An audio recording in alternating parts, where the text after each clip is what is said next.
Christmas ഇന്നലെ ആയിരുന്നു. നിങ്ങളുടെ ആഘോഷം തീർന്നിട്ടില്ല എന്ന് മനസ്സിലായി. എന്തായാലും വലിയൊരു സന്തോഷ അവസരത്തിലാണ് ഞാൻ നിങ്ങളുടെ മുമ്പിൽ നിൽക്കുന്നത്. വലിയ ആനന്ദം നിറഞ്ഞ ഈ ക്രിസ്മസ് ആഴ്ച ഇന്നലെ നമ്മളെല്ലാവരും ആഘോഷിച്ചു. ഇന്നലെ ഞാനും തറയിൽ പിതാവും തിരുവനന്തപുരത്തായിരുന്നു. എനിക്ക് അദ്ദേഹത്തിൻ്റെ പ്രസംഗം അവിടെ കേൾക്കാനുള്ള ഭാഗ്യമുണ്ടായി. ഇവിടെ അതിമീതെ ഇന്ന് അദ്ദേഹം പറഞ്ഞ കാര്യങ്ങൾ ശരിക്കും നമ്മളുടെ ഹൃദയത്തിൽ മാത്രമല്ല നമ്മുടെ മനസ്സിൽ തട്ടുന്ന ചില കാര്യങ്ങൾ അദ്ദേഹം പറഞ്ഞു. നമ്മളെല്ലാവർക്കും ഇതിനെക്കുറിച്ച് ശ്രദ്ധ വയ്ക്കണം. കാരണം ഒരു സംശയവുമില്ല, നിങ്ങളാണ് കേരളത്തിൻ്റെ ഭാവി.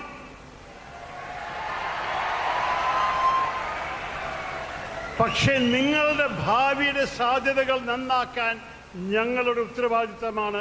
ആ ഉത്തരവാദിത്തം എൻ്റെ തലമുറ പൂർത്തിയാക്കിയിട്ടില്ല, ഒരു നല്ലൊരു ജോലി ചെയ്തിട്ടില്ല എന്നാണ് യാഥാർത്ഥ്യം. നേരിട്ടൊരു കാര്യം എനിക്ക് പറയാൻ തോന്നുന്നത്, നിങ്ങളെല്ലാവരും ഇവിടെ ഇരിക്കുന്നു. 5 വർഷം കഴിഞ്ഞാൽ എത്ര പേര് നമ്മളുടെ കേരളത്തിൽ ഇപ്പോഴും ഉണ്ടാവും?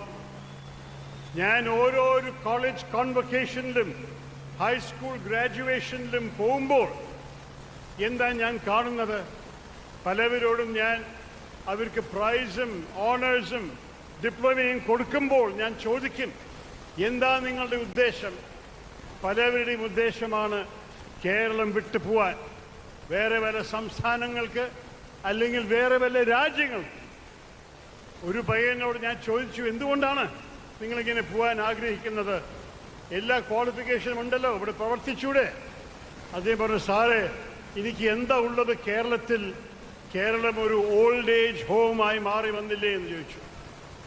ഞാൻ അത്ഭുതപ്പെട്ടു. എന്താ പറയാൻ മറുപടിയായിട്ട്? ഒരു വിധത്തിൽ സ്റ്റാറ്റിസ്റ്റിക്സ് നോക്കുകയാണെങ്കിൽ ഹി ഈസ് റൈറ്റ്. ഇന്ത്യ മൊത്തം നോക്കുകയാണെങ്കിൽ 25 വയസ്സിൻ്റെ താഴെയുള്ള പോപ്പുലേഷൻ 50.1%. 50.1% are under 25. കേരളത്തിൽ എന്താണ് യാഥാർത്ഥ്യം? Only 23% are under 25. വേറെ എല്ലാവരും എവിടെയാ? ചിലവർ ജനിച്ചിട്ടേ ഇല്ല. നമ്മുടെ മലയാളി കുടുംബങ്ങൾ ചുരുങ്ങി വരുന്ന സൈസിൽ. അഥവാ 2021 നമ്മുടെ സർക്കാർ ഒരു സെൻസസ് നടത്തിയിട്ടുണ്ടെങ്കിൽ അതിൽ നമ്മൾ ഭാരതത്തിൻ്റെ ആദ്യത്തെ പ്രദേശമായി മാറിയിട്ടുണ്ടാവും. പോപ്പുലേഷൻ ചുരുങ്ങാൻ 2011 മുതൽ 2021 വരെ കേരളത്തിൻ്റെ പോപ്പുലേഷൻ്റെ നെഗറ്റീവ് ഗ്രോത്ത് റേറ്റ് ആണ്. നമ്മളുടെ എണ്ണം ചുരുങ്ങുന്നു. പക്ഷെ അത് മാത്രമല്ല പ്രശ്നം. ജനിച്ചവരിവിടെ വളർന്ന ശേഷം സ്ഥലം വിടുന്നു. അത് ഗൾഫിലായാലോ വിദേശ രാജ്യങ്ങളിലായാലോ വേറെ സംസ്ഥാനത്തിലായാലോ കേരളത്തിൽ ഭാവി കാണുന്നില്ല. ഇത് വലിയൊരു ദുഃഖം നിറഞ്ഞൊരു കാര്യമാണ് കേരളക്കാർക്ക്. കാരണം നമ്മളുടെ ഭാവി കെട്ടുന്ന ചുമതല നിങ്ങളുടെ ആണെങ്കിൽ, നിങ്ങളിവിടെ ഇല്ലെങ്കിൽ ആരാണ് നമ്മുടെ ഭാവി കെട്ടാൻ പോകുന്നത്? ആ കുട്ടിയുടെ വാചകം കേരള ഒരു ഓൾഡ് ഏജ് ഹോം അല്ലേ എന്ന് ചോദിച്ചപ്പോൾ എനിക്ക് അതുമീത് തോന്നി. കാരണം ഓൾഡ് ഏജിൽ തിരിച്ചു വരുന്ന മലയാളികളുടെ എണ്ണവും ചുരുക്കാൻ തുടങ്ങിക്കഴിഞ്ഞു. നിങ്ങളെല്ലാവർക്കും അറിയാം, ഒരു കാലത്തിൽ 10-40-45 വർഷമായിട്ട് നമ്മുടെ മലയാളികൾ ഗൾഫിൽ പോകുന്നുണ്ടായിരുന്നു. ഗൾഫ് ബൂമായിട്ട് ആദ്യത്തെ തലമുറ അവിടെ പ്രവർത്തിച്ചു, കാശ് നാട്ടിലേക്ക് അയച്ചു, ഇവിടെ നല്ല വീടുകൾ പണിതു, എല്ലാം നന്നാക്കി. എന്നിട്ട് അവർ റിട്ടയർമെൻറ്റ് വന്നപ്പോൾ അവർ സുഖമായിട്ട് നാട്ടിലേക്ക് തിരിച്ചു വന്നു. രണ്ടാമത്തെ തലമുറയുടെ അനുഭവം അതല്ല. അവരും ആദ്യം കാശ് അച്ഛനമ്മയ്ക്ക് കൊടുത്തയക്കുന്നുണ്ട്. പക്ഷെ അവരുടെ മക്കൾ അവരുടെ ഒപ്പം ഗൾഫിലാണ്. മക്കൾ ഗൾഫിൽ വളരുമ്പോൾ അവിടുത്തെ ഇൻ്റർനാഷണൽ സ്കൂൾസൊക്കെ പഠിച്ചിട്ട് വലിയ എണ്ണം വിദേശത്തിലാണ് ഗ്രാജുവേറ്റ് സ്റ്റഡി, യൂണിവേഴ്സിറ്റി സ്റ്റഡി എന്ന് വേണ്ടി പോകുന്നത്. അത് കഴിഞ്ഞിട്ട് അവർ ജോലി എടുക്കുന്നത് വിദേശ രാജ്യങ്ങളിലാണ്. അമേരിക്കയിലും കാനഡയിലും യൂറോപ്പിലും ഒക്കെ പോകുന്നത്. എന്നിട്ട് അവരുടെ അച്ഛനും അമ്മയും ഗൾഫിൽ റിട്ടയർമെൻ്റ് എടുക്കുമ്പോൾ അച്ഛനമ്മയോട് പറയും, നിങ്ങൾ എന്തിനാണ് നാട്ടിലേക്ക് തിരിച്ചു പോകുന്നത്? നിങ്ങൾ അച്ഛനമ്മയ്ക്കും വേണ്ടി വീട് നന്നാക്കി കൊടുത്തു, പക്ഷേ ഞങ്ങളുടെ അടുത്ത് വന്നിരിക്കൂ, നിങ്ങളുടെ ഗ്രാൻഡ് ചിൽഡ്രൻ്റെ ഒപ്പം നമ്മുടെ ഒപ്പം സുഖിക്കൂ. അതുകൊണ്ട് ഒരു വലിയ എണ്ണം retired prosperous Gulf Malayalees are not coming back to Kerala. കേരളത്തിലേക്ക് വരുന്നില്ല. അപ്പം ഇതെല്ലാം നോക്കുമ്പോൾ കേരളത്തിൻ്റെ സ്ഥിതി കുറച്ചൊരു അത്ഭുതമാണ്. പല വിധത്തിലും നമ്മളുടെ ഹ്യൂമൻ ഡെവലപ്മെൻറ്റ് ഇൻഡിക്കേറ്റേഴ്സ് അമേരിക്കയെ പോലെയാണ്. നമ്മൾ നോക്കിയാൽ സാക്ഷരത, നമ്മളുടെ ലിറ്ററസി റേറ്റ് അമേരിക്കയെക്കാൾ കൂടുതലാണ്. നമ്മുടെ number of doctors per 1 lakh population Bharatam അമേരിക്കയെ പോലെയാണ്. കേരളം അമേരിക്കയെ പോലെയാണ്. ഭാരതം ഒരിക്കലുമല്ല, കേരളം അമേരിക്കയെ പോലെയാണ്. നഴ്സുമാർ, number of hospital beds per patient, എല്ലാ സമയത്തും നമ്പർ ഓഫ് ന്യൂസ് പേപ്പേഴ്സിൽ we are ahead of America. കേരളത്തിൽ മാധ്യമങ്ങളുടെ ശക്തി ഉണ്ട്. അമേരിക്കയിൽ ഓരോരോ വർഷം മാധ്യമ പത്രങ്ങളൊക്കെ അടിഞ്ഞു പോകുന്നു. അപ്പോൾ ശരിക്കും നോക്കുകയാണെങ്കിൽ കേരളം അമേരിക്കയെ പോലെയാണ് ഒരു വിധത്തിൽ ഹ്യൂമൻ ഡെവലപ്മെൻറ്റ് ഇൻഡിക്കേറ്റേഴ്സ് വായിക്കുകയാണെങ്കിൽ. പക്ഷേ നമ്മളുടെ പെർ ക്യാപിറ്റൽ ഇൻകം അമേരിക്കയിലെ 1/20 5% അവരുടെ പെർ ക്യാപിറ്റൽ ഇൻകമിൻ്റെ. അപ്പം നമ്മൾ ഇത് സസ്റ്റെയിൻ ചെയ്യാൻ എങ്ങനെ പോകുന്നു? ഒരു സർക്കാരിന് ഒരു നാട് നടത്തണം എന്നുണ്ടെങ്കിൽ റവന്യൂ ആവശ്യമുണ്ട്. ഇപ്പോൾ കേരള സർക്കാർ കടത്തിലാണ്. ഇവിടെ ഇരിക്കുന്ന എല്ലാ മലയാളികളും ടെക്നിക്കലി 1.5 ലക്ഷം രൂപ കടത്തിലാണ് ജനിച്ച് വളർന്നിരിക്കുന്നത്. ഈ കേരള സർക്കാരിൻ്റെ കാശില്ലാത്ത കാരണം. മിനിങ്ങാന്ന് കേരള ഹൈക്കോടതിയിൽ ഒരു 76 വയസ്സായ ഒരു വിധവ വന്നിട്ട് പറഞ്ഞു, എനിക്ക് 3 മാസമായിട്ട് പെൻഷൻ കിട്ടിയിട്ടില്ല സർക്കാരിൻ്റെ, എനിക്ക് ജീവിക്കാൻ ഒരു മാർഗമില്ല. അപ്പോൾ ഹൈക്കോടതി ജഡ്ജ് സർക്കാരിനെ വിളിച്ചു, എന്തിനാണ് ഈ സ്ത്രീന് നിങ്ങൾ പെൻഷൻ കൊടുക്കാത്തത്? സർക്കാർ പറഞ്ഞു, ഞങ്ങൾക്ക് പെൻഷൻ കൊടുക്കാനുള്ള കാശില്ല. അപ്പോൾ ജഡ്ജ് കോമെന്റ് ചെയ്തു, ഈ കാശില്ലാത്ത സർക്കാരിനോട് ഞാൻ എങ്ങനെ ആവശ്യപ്പെടും? ഇത് അന്യായമാണ്. ഈ സ്ത്രീന് അവകാശമാണ് ഈ പെൻഷൻ. പക്ഷെ കൊടുക്കാൻ കാശില്ലെങ്കിൽ ഞാൻ അവരോട് കൊടുക്കണമെന്ന് പറഞ്ഞാൽ കൂടി എന്താ കാര്യം? ഇതാണ് സംഭവിക്കുന്നത് നമ്മുടെ കേരളത്തിൽ. അതുകൊണ്ടല്ലേ പലവരും ഓടിപ്പോകാൻ ആഗ്രഹിക്കുന്നത്. അവരിവിടെ സാധ്യതകൾ കാണുന്നില്ല. ഞാൻ പല ഉദാഹരണങ്ങൾ ചൂണ്ടിക്കാണിക്കാൻ ഞാൻ നിങ്ങളുടെ ചോദ്യങ്ങൾ ചോദിച്ച് നിങ്ങൾക്ക് മറുപടി വരാനാണ് ആഗ്രഹിക്കുന്നത്. അതുകൊണ്ട് കൂടുതൽ പറയുന്നെങ്കിലും 1-2 കാര്യങ്ങൾ പറഞ്ഞുതരാം. നമ്മളുടെ കേരളത്തിൽ we have the lowest industrial growth in the country. ഏത് സംസ്ഥാനം നോക്കിയാലും പുതിയ ഫാക്ടറികൾ, പുതിയ മാനുഫാക്ചറിങ് ഔട്ട്ലെറ്റ്സ്, പുതിയ SMEs ഒക്കെ സ്ഥാപിക്കുന്നുണ്ട്. അതെല്ലാവരും തൊഴിലുണ്ടാക്കുന്ന പ്രവർത്തനങ്ങളാണ്. കേരളത്തിൽ എല്ലാം വെച്ച് താഴെ നമ്പറാണ് ഇവിടെ സ്ഥാപിക്കുന്നത്. ആർക്കും ഇവിടെ വന്നിട്ട് അവരുടെ പൈസ ഇൻവെസ്റ്റ് ചെയ്യാനുള്ള ധൈര്യമില്ല. ഞാൻ ആദ്യം ഐക്യരാജ്യസഭ വിട്ടപ്പോൾ 2007 കഥയാണത്. ആ കാലത്തിലത്തെ ഇവിടെ ഭരിക്കേണ്ടായിരുന്ന ലെഫ്റ്റ് സർക്കാരിൻ്റെ ഇൻഡസ്ട്രീസ് മിനിസ്റ്റർ എം കരീം അമേരിക്കയിൽ വരുന്നുണ്ടായിരുന്നു.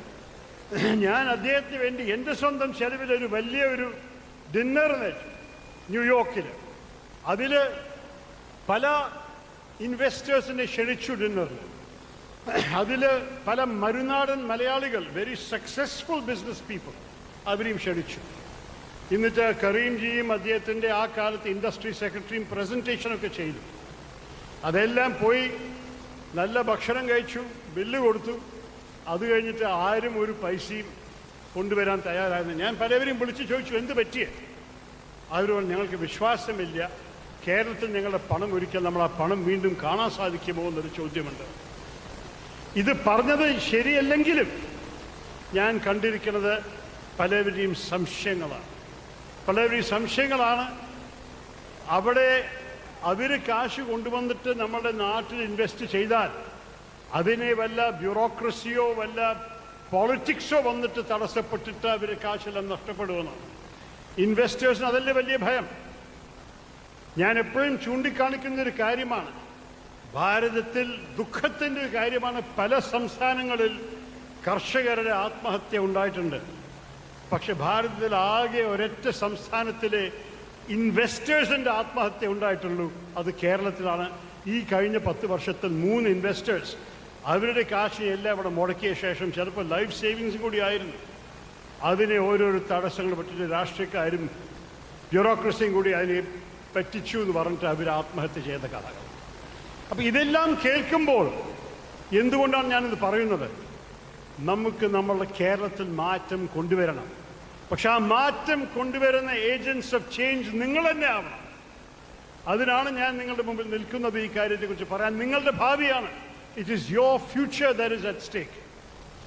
നമുക്ക് ഒന്ന് രണ്ട് കാര്യങ്ങൾ ശരിക്കും നോക്കണമെന്നുണ്ടെങ്കിൽ പ്രധാനപ്പെട്ടത് നമ്മുടെ എഡ്യൂക്കേഷൻ സിസ്റ്റമിൻ്റെ ഒരു കുറവാണ്. സ്കൂൾ എഡ്യൂക്കേഷൻ ഫസ്റ്റ് ക്ലാസ്സാണ്. ഞാൻ തറയിൽ പിതാവ് പറഞ്ഞ പോലെ എല്ലാ പ്രസംഗത്തിലും എനിക്ക് വലിയ അഭിമാനത്തോടെ ക്രൈസ്തവ സഭയെ എനിക്ക് നല്ലപോലെ പ്രേസ് ചെയ്യാനുള്ള അവസരമുണ്ട്. സെയിൻറ്റ് എലിയാസ് കുര്യാക്കോസ് ചാവരുടെ കാലം മുതൽക്ക് ജാതിയും മതമൊന്നും ചിന്തിക്കാതെ പാവപ്പെട്ട കുട്ടികളെയും കൂടി ഒരേ ക്ലാസ് റൂമിലിരുത്തി ഒരേ ബെഞ്ചിലിരുത്തി പഠിപ്പിക്കാൻ തുടങ്ങിയത് ക്രിസ്ത്യൻ ചേർച്ച് തന്നെ ആയിരുന്നു. അത് മാത്രമല്ല, പാവപ്പെട്ട കുട്ടികൾക്ക് വീട്ടിൽ ഭക്ഷണം കിട്ടില്ല എന്ന് മനസ്സിലാക്കിയിട്ട് ആദ്യം സ്കൂളിൽ ഭക്ഷണം കൊടുക്കാൻ തുടങ്ങിയതും ക്രിസ്ത്യൻ ചേർച്ചസ് ആയിരുന്നു. നമ്മളിപ്പോൾ മിഡ് ഡേ മീലിനെ കുറിച്ചൊക്കെ MGR മുതൽ കമ്മ്യൂണിസ്റ്റ് ഭരണം വരെ അതിൻ്റെ ക്രെഡിറ്റ് എടുക്കുന്നുണ്ട്. പക്ഷെ ശരിക്ക് 160 വർഷം മുമ്പ് ക്രിസ്ത്യൻ ചേർച്ചസ് കേരളത്തിൽ ചെയ്ത ഒരു പ്രാക്ടീസാണ് കുട്ടികൾക്ക് ഭക്ഷണം കൊടുക്കുക. അതുപോലെ തന്നെ the teaching profession was invented in Kerala by churches.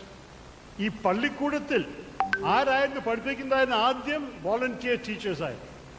Saint ചാവര പറഞ്ഞത് ശരിയല്ലല്ലോ, ഇവർക്കും ജീവിക്കണ്ടേ, ഇവർക്ക് നമ്മൾ ഒരു കളക്ഷൻ നടത്തി, പള്ളി വിശ്വാസികളുടെ നിന്ന് കളക്ഷൻ നടത്തി ഇവർക്കൊരു ശമ്പളം കൊടുക്കണമെന്ന് ആരംഭിച്ചത് അതും ക്രിസ്ത്യൻ ചേർച്ചസാണ്. ശരിക്കും നിങ്ങളുടെ കോൺട്രിബ്യൂഷൻ വിദ്യാഭ്യാസ മേഖലയിൽ മഹാ കോൺട്രിബ്യൂഷനാണ്. അത് സ്കൂൾ സിസ്റ്റമിൽ ഒരു വിധത്തിലും ഒരു പ്രയാസമില്ലാതെ ഇറ്റ്സ് എ ബിഗ് സക്സസ് എന്ന് പറയാം. പക്ഷെ കോളേജ് എത്തുമ്പോഴേക്കും എന്ത് സംഭവിക്കുന്നു, അതിലാണ് ഞാൻ കുറച്ച് അന്വേഷിക്കാൻ തുടങ്ങിയത്. 2 വർഷം മുമ്പ്, 2.5 വർഷം മുമ്പ്, താങ്ക് യു സോ മച്ച്, 2.5 വർഷം മുമ്പ് നമ്മുടെ കേരള തെരഞ്ഞെടുപ്പ്, ഇത് രാഷ്ട്രീയ വേദിയല്ല, രാഷ്ട്രീയം പറയില്ല, പക്ഷേ കേരള തെരഞ്ഞെടുപ്പ് നടക്കുന്ന സമയത്ത് എന്നെ മാനിഫെസ്റ്റോവിൻ്റെ ചുമതല തന്നു ഈ പ്രകടന പത്രിക എഴുതാൻ. അപ്പം ഞാനൊരു കാര്യം ചെയ്തു, ഞാൻ കേരളം മുഴുവൻ പോയി കോൺസൾട്ടേഷൻസ് നടത്തി.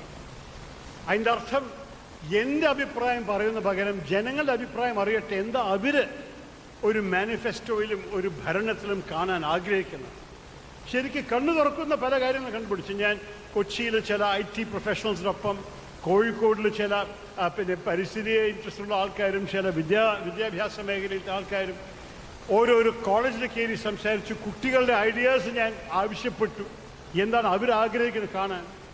ആ പല ഐഡിയാസ് കണ്ടിട്ട് ഞങ്ങളുടെ UDF മാനിഫെസ്റ്റോയിൽ ഒരു പോയിന്റ് ഉൾപ്പെടുത്തി. കേരളം ഒരു ഹയർ എഡ്യൂക്കേഷൻ റിഫോംസ് കമ്മീഷൻ സ്ഥാപിച്ചിട്ട് അതിൽ അഡ്മിനിസ്ട്രേറ്റേഴ്സും എഡ്യൂക്കേഷനിസ്റ്റും മാത്രമല്ല വിദ്യാർത്ഥികളെയും ഉൾപ്പെടുത്തണം, എംപ്ലോയേഴ്സിനെയും ഉൾപ്പെടുത്തണം ഞാൻ ആവശ്യപ്പെട്ടു. അതിന് കാരണമുണ്ടായിരുന്നു. ഞാൻ ആ കാലത്ത് നയിക്കുന്നുണ്ടായിരുന്ന ഒരു സ്ഥാപനമുണ്ട് കോൺഗ്രസ് പാർട്ടിയുടെ അകത്ത്, ഓൾ ഇന്ത്യ പ്രൊഫഷണൽസ് കോൺഗ്രസ്. അവരൊരു സർവേ നടത്തി കേരളത്തിൽ എൻജിനീയറിംഗ് ഗ്രാജുവേറ്റ്സിൻ്റെ. അവരെന്താ കണ്ടുപിടിച്ചത്?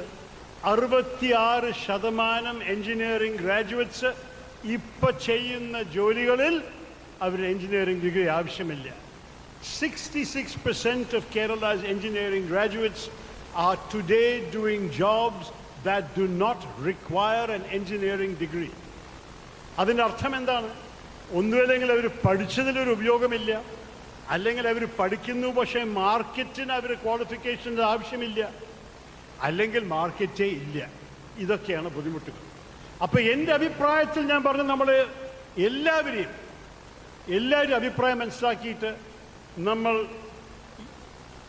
വിദ്യാഭ്യാസ മേഖലയെ ഒരു റിയൽ വേൾഡിൽ ബന്ധപ്പെടുത്താൻ നമ്മൾ ശ്രമം നടത്തണം.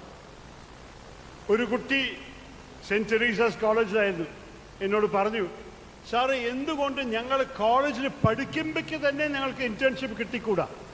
എന്തിനാണ് ഞങ്ങൾ വെറും സമ്മർ ഹോളിഡേയ്സിലോ അല്ലെങ്കിൽ ഗ്രാജുവേഷൻ കഴിഞ്ഞിട്ടോ ഇൻറ്റേൺഷിപ്പ് ചെയ്യണത്? ഞങ്ങൾക്കും ഈ വേൾഡ് ഓഫ് വർക്കിനെ കുറിച്ചൊരു പരിചയം വേണ്ടേ? എനിക്ക് നല്ലൊരു ഐഡിയ തോന്നി. നമ്മളെല്ലാവരും കോളേജ് പഠിക്കുമ്പോൾ എത്ര മണിക്കൂറാണ് ക്ലാസ് റൂമിൻ്റെ അകത്തോ, എത്ര മണിക്കൂറാണ് ഹോംവർക്കിലോ എസ്സേ റൈറ്റിങ്ങിലോ ലൈബ്രറിയിലോ ചിലവാക്കുക? നമ്മൾക്ക് എല്ലാ ദിവസവും ഒരു 3 മണിക്കൂറെങ്കിലും ഒരു പൊട്ടൻഷ്യൽ എംപ്ലോയറിന് കൊടുക്കാനുണ്ടാവുമല്ലോ. ഈ കാലത്ത് പ്രത്യേകിച്ച് ഓൺലൈൻ വർക്ക് ചെയ്യാനുള്ള സാധ്യതയുള്ള സ്ഥിതിയിൽ Imagine if you can tie up with a potential employer while you are in college. Do an internship. രണ്ട് ഗുണമുണ്ടാവും. അവർക്ക് താങ്കളെ പരിചയമുണ്ടാവും. ഇയാൾക്ക് കഴിവുണ്ട്, ഈ പെൺകുട്ടി നന്നായി പ്രവർത്തിക്കണം, നന്നായി എഴുതുന്നു, അല്ലെങ്കിൽ നന്നായി സംസാരിക്കുന്നു, whatever it may be. ഒരേ സമയം നിങ്ങൾക്ക് അവരെക്കുറിച്ച് പരിചയമുണ്ടാവും. Maybe you will decide you don't like that area of work. നമ്മൾ പഠിക്കുമ്പോൾ നമ്മൾക്ക് ചില താല്പര്യങ്ങളുണ്ടാവും, ചില സബ്ജക്ട്സ് ഭയങ്കര ഫാസിനേറ്റിംഗ് ആയി തോന്നും. പക്ഷെ അതിൽ ഇടപെട്ട ശേഷം നമ്മൾ പറയാം, അയ്യോ ഇത് എനിക്ക് വേണ്ടല്ലോ. ആ അവസരവും കിട്ടും ഇന്റേൺഷിപ്പ് പോയിക്കാൻ. അത് എന്തുകൊണ്ട് ചെയ്തുകൂടാ? ഒരൊറ്റ കാരണം, നമ്മുടെ സംസ്ഥാന സർക്കാർ ഒരു ഇൻസെൻറ്റീവും കൊടുക്കുന്നില്ല, എംപ്ലോയേഴ്സിന് കൊടുക്കുന്നില്ല, കോളേജസിന് കൊടുക്കുന്നില്ല ഇങ്ങനെ ഒരു പ്രോഗ്രാം നയിക്കാൻ.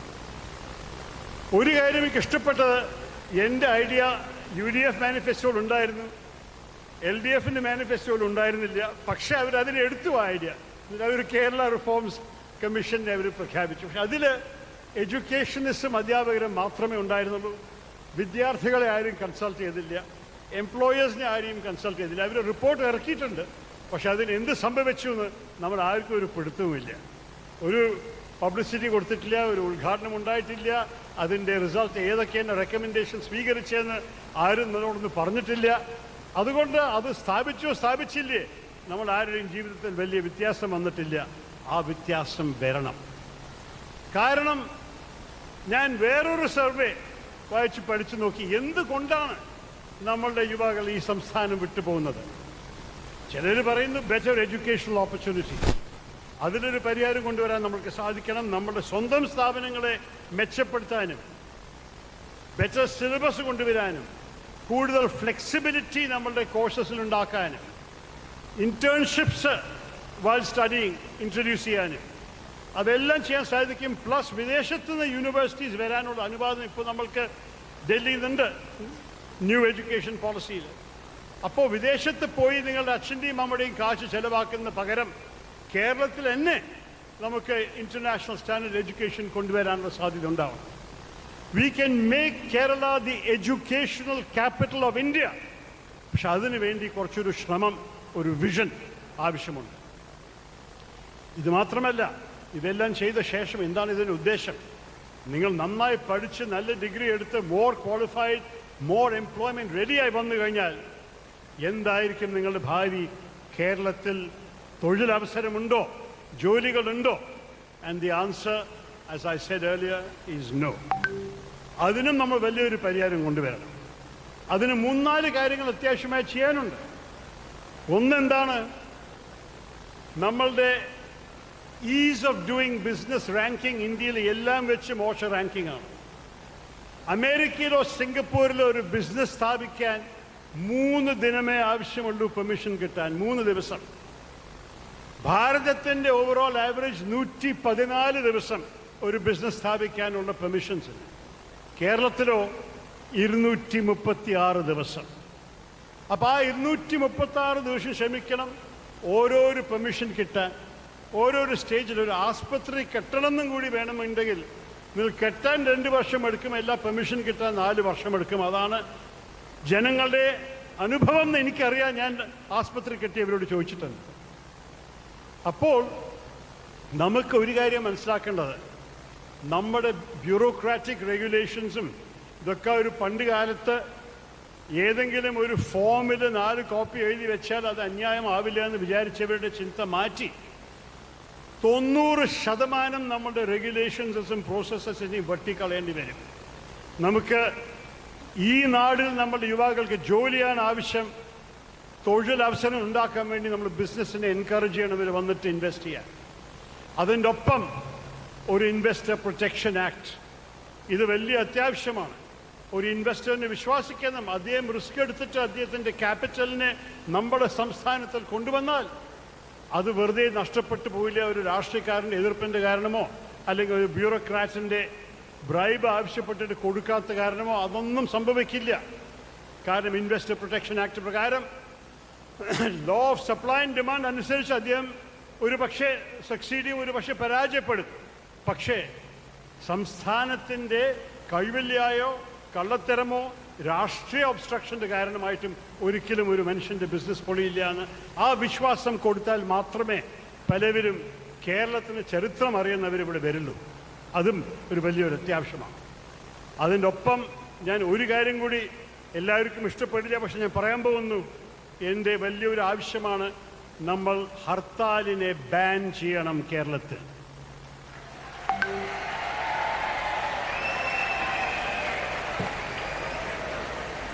പലവരും എന്നോട് ചിരിച്ചിട്ട് പറഞ്ഞിട്ടുണ്ട് അവർക്ക് ഹർത്താൽ വലിയ ഇഷ്ടമാണ്, ഒരു ദിവസം ജോലിക്കോ കോളേജിലേക്കോ പോവാതിരിക്കാലോ റെസ്റ്റ് ചെയ്യാലോ എന്ന്. പക്ഷെ ആ കാലം കഴിഞ്ഞു കുട്ടികളെ.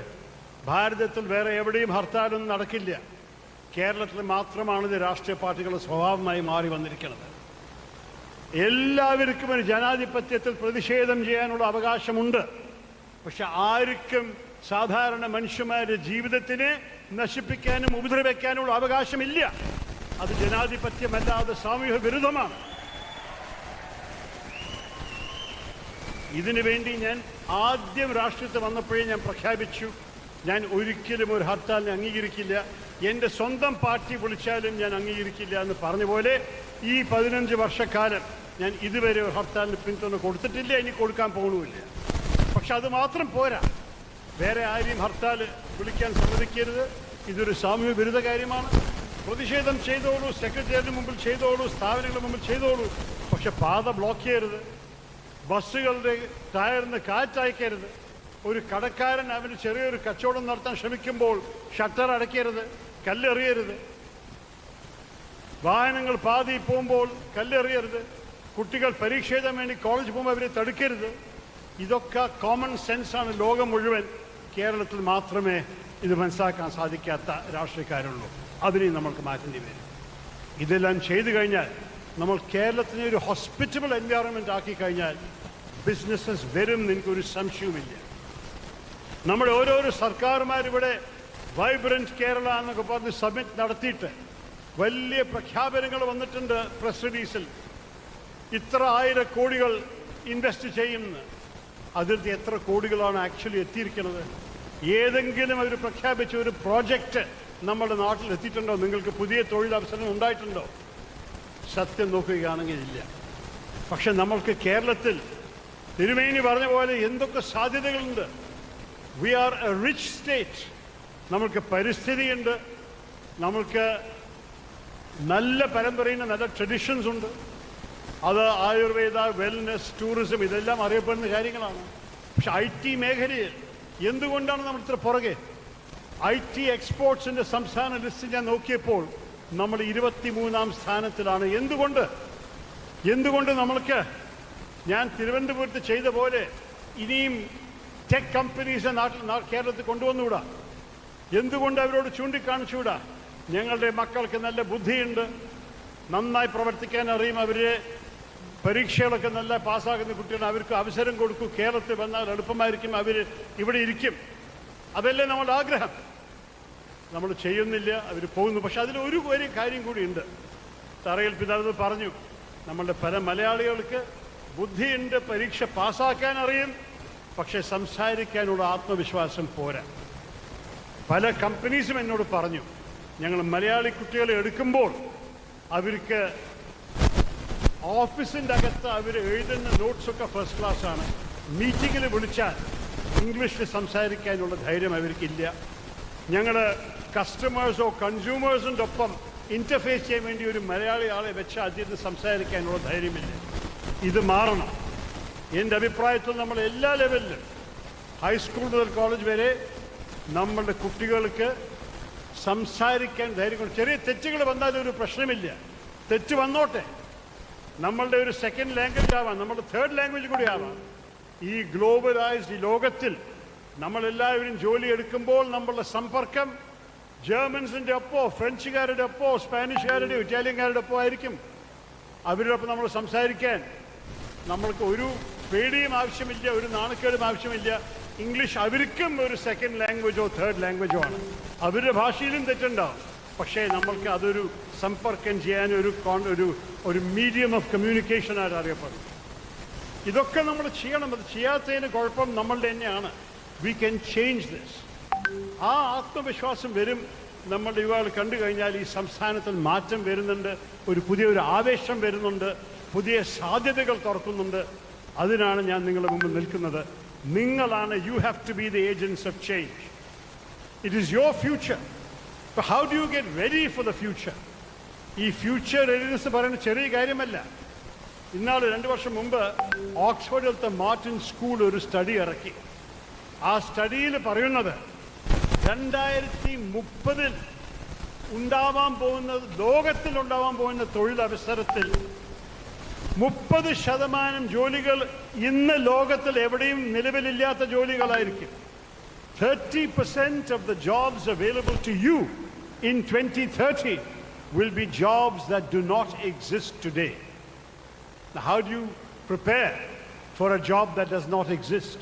How do you study? There is no textbook. The job has not been invented. Each day new jobs are being invented, new ideas are coming up.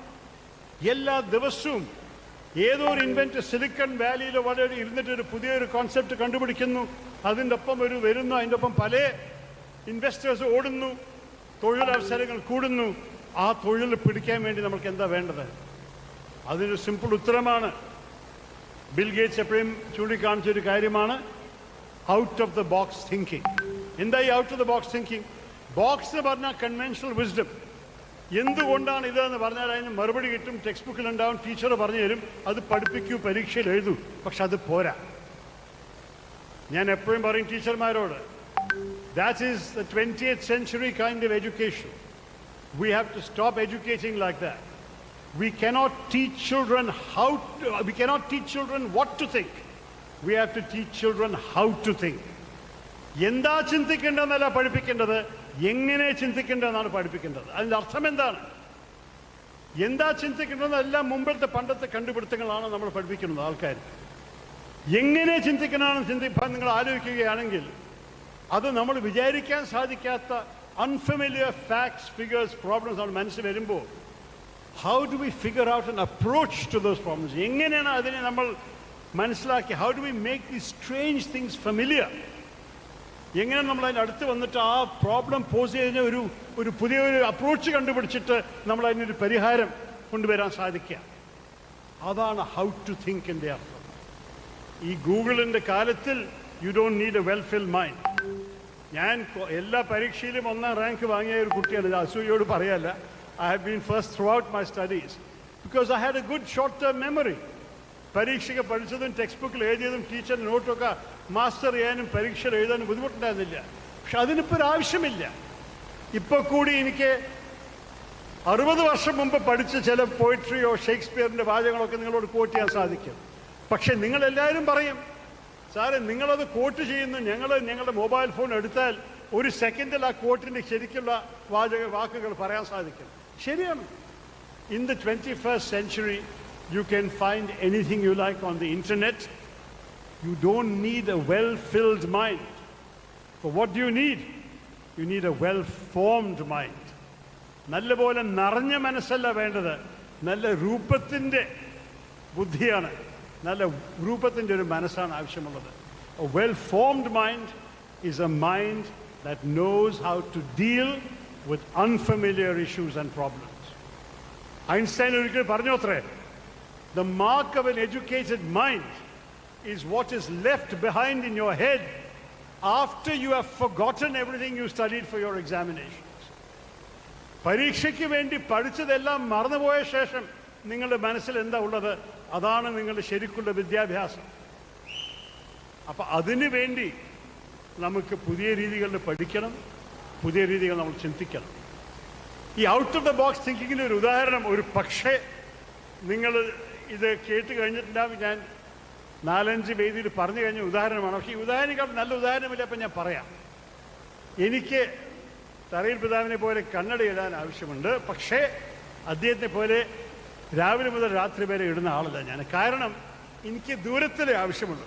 ഇവിടെ നമ്മളുടെ ഗസ്റ്റിൻ്റെ പേര് വായിക്കാൻ ഒരു പ്രശ്നമില്ല, എനിക്ക് കണ്ണട ആവശ്യമില്ല. ബാക്ക് റോയിൽ വരെ നിന്നിട്ട് എനിക്കൊരു കൈ വീശുണ്ടെങ്കിൽ അത് കാണാൻ എനിക്ക് സാധിക്കില്ല, അപ്പോഴാണ് കണ്ണട ആവശ്യം.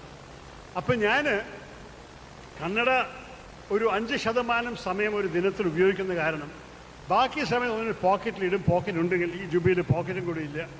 അല്ലെങ്കിൽ ഞാൻ മുണ്ടെടുക്കുന്ന സമയത്ത് ഞാൻ മുണ്ടെടുത്തിട്ട് മടിയിൽ വെക്കും. പിന്നെ ഞാൻ എണീക്കുമ്പോൾ അത് നിലത്ത് വീഴും, എല്ലാവരും കൂടി ചവിട്ടും പൊട്ടും. അല്ലെങ്കിൽ ഞാൻ വല്ലവരുടെയും ഒരു മേശപ്പുറത്തോ വല്ലവരുടെയും വെച്ച് മറക്കും, അടുത്ത ചടങ്ങിന് പോയ ശേഷം അയ്യോ കണ്ണട കാണാനില്ലേ വിചാരിക്കും. അങ്ങനെയൊക്കെ ആയിട്ട് ഒരു വർഷത്തിൽ ഞാൻ 6 കണ്ണട 3 മാസത്തിൻ്റെ അകത്ത് തോറ്റു, അല്ലെങ്കിൽ നഷ്ടപ്പെട്ടു, അല്ലെങ്കിൽ പൊട്ടിപ്പോയി. അപ്പോൾ ഞാൻ പരാതി പറയുന്ന ഒരു ഫ്രണ്ടിനോട്, അപ്പോൾ അദ്ദേഹം പറയും എന്തുകൊണ്ടത് സംഭവിക്കും? ഞാൻ പറഞ്ഞു 150 വർഷക്കാലമായിട്ട് കണ്ണട നമ്മുടെ മൂക്കിൽ ഇരിക്കും, നമ്മുടെ ചെവിയിൽ നിന്ന് തൂങ്ങും. അത് രണ്ടും എനിക്ക് ഇഷ്ടമല്ല. ആ മൂക്കിലെ ഡിസ്കംഫർട്ടും ആ ചെവിയിലത്തെ ഡിസ്കംഫർട്ടും എനിക്ക് വേണ്ട. അതുകൊണ്ട് ഞാൻ ഉപയോഗിക്കാത്ത സമയം ഞാൻ ഇടില്ല എന്ന് പറയും. അദ്ദേഹം പറഞ്ഞു അത്രയേ ഉള്ളൂ, വിൽ ഫൈൻഡ് എ സൊല്യൂഷൻ പറഞ്ഞു. കുറച്ച് ആഴ്ച കഴിഞ്ഞിട്ട് അദ്ദേഹം തിരിച്ചു വന്നു. ഇതാണ് അദ്ദേഹം എനിക്ക് ചൂണ്ടിക്കാണിച്ചത്. ഇതെൻ്റെ കഴുത്തിൻ്റെ പുറകിൽ നിൽക്കുന്നുണ്ട്. പോക്കറ്റിലിടാൻ ആവശ്യമില്ല, മേശപ്പുറത്തിടാൻ ആവശ്യമില്ല, മറക്കാൻ ആവശ്യമില്ല, ചവിട്ടാൻ ആവശ്യമില്ല, ഒന്നും സംഭവിക്കില്ല. പക്ഷേ എനിക്ക് വല്ലവരും കാണാൻ ആവശ്യമുണ്ടെങ്കിൽ ദാ 2 മാഗ്നറ്റിൻ്റെ നടുവിൽ ക്ലിക്ക് ചെയ്ത് നിങ്ങളെ കാണാൻ സാധിക്കും. പക്ഷേ അത് ചൂണ്ടിക്കാണിക്കണത് എൻ്റെ ഫ്രണ്ടിൻ്റെ ബുദ്ധിയെക്കുറിച്ച് സംസാരിക്കാനല്ല, നിങ്ങൾക്കൊരു ഉദാഹരണം കാണിക്കാനാണ്. ഒരു സംഭവം, ഒരു കണ്ണട എന്ന് പറഞ്ഞ സാധനം 150 വർഷം ഒരു രീതിയിൽ മാത്രമേ ഉണ്ടാക്കിയുള്ളൂ. അപ്പം നമ്മൾ ആ കാലത്ത് ഒരു ടീച്ചറോട് ചോദിച്ചാൽ കണ്ണട എന്തുകൊണ്ട് ഇങ്ങനെ ഉണ്ടാക്കണം പറയുമ്പോൾ ടീച്ചർ പറയും that is the way it is, അങ്ങനെയാണ് ഉണ്ടാക്കുക. പക്ഷെ ആരും വിചാരിച്ചു അങ്ങനെ തന്നെ ഉണ്ടാക്കണം നിർബന്ധമുണ്ടോ? നമ്മൾക്ക് വേറെ വല്ല രീതി കണ്ടുപിടിച്ചുകൂടെ? അതാണ് ഞാൻ എപ്പോഴും ചെറുപ്പക്കാരോട് പറയും, ടീച്ചർമാരോട് വൈ ചോദിക്കണം, മര്യാദയോട് ചോദിക്കണം. എന്തുകൊണ്ടാണ് ഒരു കാര്യം, why is it like this? തെറ്റില്ല. പക്ഷെ അത് മീതെ ആവശ്യമുള്ള ബുദ്ധി എന്താണ്? ടീച്ചറോട് ചോദിക്കുന്നത് why not, why not, why can't you do something different? ഇന്ന് നമ്മൾ വിളക്ക് കൊളുത്തിയപ്പോൾ അതിനൊരു രീതിയുണ്ട്. അപ്പം ഞാൻ തരാൽപ്പിത്താൻ മറ്റവരോട് പറഞ്ഞില്ലേ, നിങ്ങൾ ഒരു സ്കിപ്പ് ചെയ്യാൻ പാടില്ല, എല്ലാ തിരിയും ഈസ്റ്റിൽ തുടങ്ങി ചുറ്റും പോകണമെന്ന്. അതിൻ്റെ ലോജിക്ക് എന്താണ്? എന്തുകൊണ്ടാണ് ആ നിയമം? Because the sun rises in the east and goes around the world, or the world goes around the sun. അപ്പോൾ ആ ലോകം ചുറ്റുന്ന വെളിച്ചമാണ് നമ്മൾ ഈ വിളക്കിൽ കത്തിച്ചിട്ട് കാണിക്കുന്നത്. അപ്പോൾ അതിനൊരു രീതി ഉണ്ടല്ലോ, അതിനെ നമുക്ക് മാറ്റാൻ സാധിക്കില്ല. എത്ര out of the box thinking ചെയ്താലും സൂര്യൻ എപ്പോഴും ഈസ്റ്റിലേ വരുള്ളൂ. അവസാനത്തിൽ നമ്മൾ ലോകം മുഴുവൻ പോയി ചുറ്റി ഓരോരോ ഭാഗത്ത് വെസ്റ്റിൽ ആസ്തമിക്കുന്നു. അതാണ് യാഥാർത്ഥ്യം. You can change it. So that is the way it is the അർത്ഥമുണ്ട്. പക്ഷേ why should it not be സംതിങ്ങിനെ കുറിച്ച് ചിന്തിക്കുമ്പോൾ ചില കാര്യത്തിൽ പുതിയ ഉത്തരങ്ങൾ കണ്ടുപിടിക്കുക, അതാണ് ഇതിൻ്റെ ഒരു ഉദാഹരണം. നമ്മൾ ഓരോരോ കണ്ടുപിടുത്തം സയൻസ് പഠിക്കുന്ന കുട്ടികൾക്ക് അറിയാം. മാറ്റർ എല്ലാം മാറ്റർ മെറ്റീരിയൽ സയൻസാണ്, നിങ്ങൾക്ക് അറിയാമല്ലോ. പ്രോട്ടോൺസ്, ന്യൂട്രോൺസ്, ഇലക്ട്രോൺസ് എല്ലാറ്റിലും അതൊക്കെ ഉണ്ടാവും. പക്ഷേ ഇത് എല്ലാവരും വിശ്വസിച്ച് കുറച്ച് നൂറ്റാണ്ടുകളായി. ഈ കഴിഞ്ഞ കാലം ആരോ വേറൊരു കണ്ടുപിടുത്തം ചെയ്തു, ആൻറ്റി മാറ്റർ. അപ്പോൾ പ്രോട്ടോൺസും ന്യൂട്രോൺ ഇലക്ട്രോൺസിനെയും ഇല്ലായ്മ ആക്കാൻ ഒരു രീതിയുണ്ട്. It's far to expensive. അത് എങ്ങനെയാണ് ഒരു ദിവസം ശരിക്ക് അഫോർഡബിൾ രീതിയിൽ ചെയ്യാൻ സാധിക്കുക? പക്ഷേ ആ ആൻറ്റി മാറ്ററിൻ്റെ എനർജി ഈ ഭൂമിയെ കൂടി പൊട്ടിത്തെറിക്കാൻ സാധിക്കും. ആ കണ്ടുപിടുത്തം ഒരു ഔട്ട് ഓഫ് ദ ബോക്സ് തിങ്കറാണ്. അദ്ദേഹം സ്കൂളിൽ പഠിച്ചപ്പോൾ വളർത്തിയപ്പോൾ വിചാരിച്ചിട്ടുണ്ടാവും എല്ലാറ്റിലും മാറ്റർ ഉണ്ട്, എല്ലാറ്റിലും സബ്സ്റ്റൻസ് ഉണ്ട്. നമ്മൾ ഫിലോസഫർ ആണെങ്കിൽ നമ്മൾ മായയെക്കുറിച്ച് സംസാരിക്കുക, ഇല്യൂഷൻ. പക്ഷെ അതൊക്കെ പോട്ടെ, യാഥാർത്ഥ്യമായി നമ്മൾ കാണുന്ന ചൂണ്ടിക്കാണിക്കാൻ സാധിക്കുന്ന കാര്യങ്ങളൊക്കെ മാറ്ററാണ്. പക്ഷേ ഇപ്പോൾ ആൻറ്റി മാറ്ററും വന്നിട്ടുണ്ട്. ഗ്രാവിറ്റിയിൽ നമ്മളെല്ലാവരും പറഞ്ഞു, ന്യൂട്ടൺ എന്താ കണ്ട, ആപ്പിൾ അദ്ദേഹം മരത്തിൻ്റെ താഴെ ഇരിക്കുമ്പോൾ ആപ്പിൾ അത് തലത്ത് വീണു. അദ്ദേഹത്തിന് ബുദ്ധി വന്നു, അയ്യോ ഗ്രാവിറ്റിയാണ്, എന്ത് ഉയർന്നിട്ടാലും താഴ്ത്ത് വീഴും. പക്ഷെ ഇപ്പോൾ ആൻറ്റി ഗ്രാവിറ്റിയെക്കുറിച്ച് ആൾക്കാർ കണ്ടുപിടിക്കാൻ തുടങ്ങിയിട്ടുണ്ട്. അപ്പോൾ പുതിയ രീതിയിൽ ചിന്തിക്കാൻ, ഒരു പക്ഷേ ഐൻസ്റ്റൈൻ്റെ കണ്ടുപിടുത്തങ്ങൾ നമ്മൾ 100-150 വർഷം അദ്ദേഹത്തെ ശരിക്ക് ആരും ചാലഞ്ച് ചെയ്യാൻ സാധിക്കാത്ത ഒരു സയൻറ്റിസ്റ്റിനെ കണ്ട ശേഷം ഒരു ദിവസം അദ്ദേഹം കണ്ടുപിടിച്ചത് ഇപ്പോൾ ശരിയല്ല, ഇനിയൊരു കണ്ടുപിടുത്തമുണ്ടെന്ന് നമ്മൾ ഒരു പക്ഷേ വായിക്കും. അത് എൻ്റെ കാലത്തായിരിക്കില്ല, പക്ഷെ ഒരു പക്ഷേ നിങ്ങളോ നിങ്ങളുടെ കുട്ടികളുടെ കാലത്തിൽ അങ്ങനെ കണ്ടുപിടുത്തമുണ്ടാകും. അപ്പോൾ ഈ accelerating pace of technological change വേഗം വന്നുകൊണ്ടിരിക്കുമ്പോൾ നിങ്ങൾക്കും you have to keep up with it. 2 ഉദാഹരണം മാത്രം അതിനെ നിർത്താം, പിന്നെ നിങ്ങളുടെ ചോദ്യങ്ങൾക്ക് മറുപടി പറയാം. ഒന്ന്, നമ്മുടെ ഭാരതത്തിൽ നിങ്ങൾ എല്ലാവർക്കും ആ സമയത്ത് ജനിച്ചിട്ടുണ്ടാവില്ല ഇവിടെ വിദ്യാർത്ഥികൾ. ആ ജനിച്ചിട്ടുണ്ടെങ്കിൽ വെരി സ്മോൾ ബേബീസ് ആയിട്ടാണ് നിങ്ങൾ. Y2K എന്ന് പറഞ്ഞ് 2000 നമ്മൾ മിലന്യം ആരംഭിക്കുന്ന സമയത്ത് പലർക്കും വലിയൊരു ഭയമുണ്ടായിരുന്നു. എല്ലാ കമ്പ്യൂട്ടേഴ്സ് ലോകത്തിൽ ക്രാഷ് ചെയ്യും. കാരണം അതുവരെ കമ്പ്യൂട്ടേഴ്സിൻ്റെ ഇൻറ്റേർണൽ ഡേറ്റിംഗ് സിസ്റ്റത്തിൽ 2 ഡിജിറ്റ് ഉണ്ടായിരുന്നു. അപ്പോൾ 1975 വെറും 75 എഴുതും, 99 വരെ 99. 0 ആയിക്കഴിഞ്ഞാൽ എന്ത് പറ്റും, എല്ലാ കമ്പ്യൂട്ടറും പൊളിയോന്നായിരുന്നു പേടി. അപ്പോൾ അതിനു വേണ്ടി ലക്ഷക്കണക്കിന് പുതിയ സോഫ്റ്റ്വെയർ എഴുതാൻ ആവശ്യമുണ്ടായിരുന്നു. ഇന്ത്യക്കാരായിരുന്നു അതിൻ്റെ ആ ചുമതല ഏറ്റെടുത്തത്. ഫൈബർ ഓപ്റ്റിക് കേബിൾസൊക്കെ സമുദ്രത്തിന് കായിട്ടിട്ട് ഇന്ത്യ വരെ എത്തിച്ചിട്ട് നമ്മളുടെ ഇന്ത്യൻ സോഫ്റ്റ്വെയർ എഞ്ചിനീയേഴ്സാണ് Y2Kൻ്റെ വലിയ ഡേഞ്ചർ എന്ന് പറഞ്ഞിട്ട് അവർ സോഫ്റ്റ്വെയർ എഴുതി ലോകം മുഴുവൻ ഇന്ത്യയുടെ സോഫ്റ്റ്വെയർ കഴിവിനെക്കുറിച്ച് പഠിച്ചത്. അതെല്ലാം സംഭവിച്ച ശേഷം Y2Kയിൽ ഒന്നും പറ്റിയില്ല, ഒന്നും ക്രാഷായില്ല, എല്ലാം നന്നായി നടന്നു. പക്ഷെ അതോടെ ഇന്ത്യയുടെ റെപ്യൂട്ടേഷൻ കൂടി. ഇന്ത്യക്കാരെല്ലാവരും കമ്പ്യൂട്ടർ എക്സ്പേർട്സാണ്, കമ്പ്യൂട്ടറും സോഫ്റ്റ്വെയറെ കുറിച്ച് എല്ലാം അറിയാവുന്നൊരു വിശ്വാസം ഉണ്ടായിരുന്നു. അതിൻ്റെ ഒപ്പം ഈ കേബിൾസൊക്കെ വന്ന കാരണം നമ്മൾക്ക് പുതിയ ജോലികളുടെ സാധ്യതകൾ വന്നു. അതിൻ്റെ ഒരു ഉദാഹരണമായിരുന്നു മെഡിക്കൽ ട്രാൻസ്ക്രിപ്ഷൻ. നിങ്ങൾ കേട്ടിട്ടുണ്ടോ എന്താ മെഡിക്കൽ ട്രാൻസ്ക്രിപ്ഷൻ? അത് അമേരിക്കയിലൊരു ഡോക്ടർ അദ്ദേഹത്തിൻ്റെ പേഷ്യൻസിനെ കാണുന്നു. പണ്ട് കാലത്ത് അദ്ദേഹം അത് കഴിഞ്ഞിട്ട് അദ്ദേഹം ഈ പേഷ്യൻസിനെ കണ്ട നോട്ട്സൊക്കെ എഴുതി വെക്കുന്നു. അതിനെ ഒരു സെക്രട്ടറി ടൈപ്പ് ചെയ്യുന്നു. സെക്രട്ടറിക്ക് വലിയ പഠിപ്പും വിദ്യാഭ്യാസമൊന്നുമില്ല, തെറ്റുണ്ടാക്കുന്നു. ഈ ഡോക്ടർ അതിന് സമയം കണ്ടുപിടിച്ച് അതിനെ കറക്റ്റ് ചെയ്യണം, എന്നിട്ടാണ് അവർ നോട്ട്സിനെ എടുത്തു വയ്ക്കാൻ സാധിക്കുക. ആ സെക്രട്ടറിക്ക് ശമ്പളം വേണം, ഓവർ ടൈം കൊടുക്കണം, ലീവ് കൊടുക്കണം, സിക്ക് ലീവ് കൊടുക്കണം. വലിയൊരു ചിലവായ ഒരു ഉത്തരവാദിത്തമായിരുന്നു. അപ്പോൾ അവരെന്ത് പറഞ്ഞ്, ഇന്ത്യക്കാർ കുറച്ചൊക്കെ മെഡിസിൻ പഠിച്ചവർ ഇന്ത്യയിൽ ഇരിക്കുന്നുണ്ട്, ഞങ്ങൾ ഇതെല്ലാം ചെയ്യുന്ന പകരം പേഷ്യൻസിനെ കണ്ട ശേഷം നമ്മുടെ നോട്ട്സ് നമ്മൾ ഡിക്റ്റേറ്റ് ചെയ്യാം, എന്നിട്ട് ഇൻ്റർനെറ്റ് വഴിക്ക് ഞങ്ങൾ രാത്രി കിടക്കാൻ പോകുമ്പോൾ ഇന്ത്യക്ക് അയക്കാം. ഇന്ത്യയിൽ അവിടെ ഉണരായിരിക്കും. അവരിതിനെയൊക്കെ ടൈപ്പ് ചെയ്തിട്ട് ഞങ്ങൾക്ക് അവർ ഉറങ്ങുമ്പോൾ ഞങ്ങൾക്ക് തിരിച്ചയക്കുക.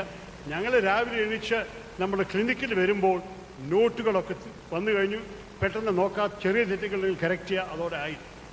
വലിയ കാര്യമായിരുന്നു, വലിയൊരു സംഭവമായിരുന്നു മെഡിക്കൽ ട്രാൻസ്ക്രിപ്ഷൻ. അത് വലിയൊരു ബിസിനസ്സായി മാറി വന്നു. അതുമാത്രമല്ല, ആയിരക്കണക്കിന് 10,000 30,000 ആൾക്കാർക്കൊക്കെ ഇതായിരുന്നു ജോലി. ഇന്ത്യയിലൊരു ബൂം ഇൻഡസ്ട്രിയായി മാറി വന്നു, ഒരു സൺറൈസ് ഇൻഡസ്ട്രി ആയിട്ട്. ഇന്ത്യ ഒരു വേൾഡ് ലീഡറായിരുന്നു മെഡിക്കൽ ട്രാൻസ്ക്രിപ്ഷനിൽ. 95% മെഡിക്കൽ ട്രാൻസ്ക്രിപ്ഷൻ ഇന്ത്യയിൽ ചെയ്തത് നമ്മുടെ നാട്ടുകാരാണ്. തമിഴ്നാട്ടിൽ പ്രത്യേകിച്ച് വലിയൊരു കമ്പനീസിന് പ്രൊളിഫറേഷൻ ഉണ്ടായി. എന്ത് പറ്റിയേ? ആരും പ്രതീക്ഷിക്കാത്തൊരു കാര്യം.